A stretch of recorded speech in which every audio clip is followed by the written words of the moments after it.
Jansangram news, बातमीची सत्यता हीच आमची ओळख।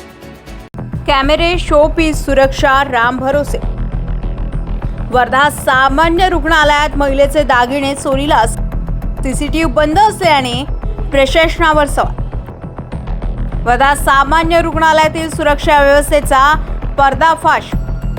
वर्धा सामान्य रुग्णालयात कॅमेरे भरपूर, पण सुरक्षा मात्र वाऱ्यावर। रुग्णांच्या सुरक्षेसाठी लाखो रुपयांची यंत्रणा उभी केली जाते, सीसीटीव्ही कॅमेरे बसवले जातात, पण हेच कॅमेरे बंद असतील तर मग सुरक्षेचा हा सगळा दिखावा नेमका कशासाठी?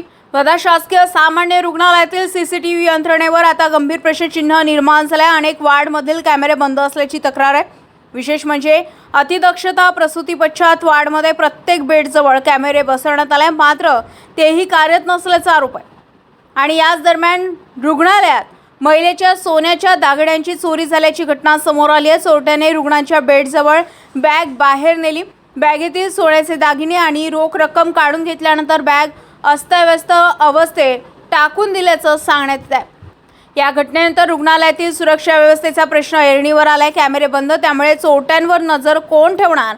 घटना घडल्यानंतर आरोपींचा माग कसा काढणार?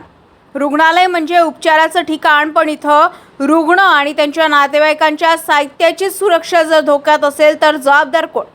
कॅमेरे आहेत, यंत्रणा आहे, मग ती बंद का? देखभाल कोणाची?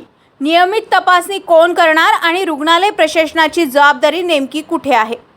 आताच पदभार स्वीकारलेले जिल्हा शल्यचिकित्सक डॉक्टर राजसिंग पवार या गंभीर प्रश्नांकडे लक्ष देऊन बंद सीसीटीव्ही तातडीने सुरू करणार का?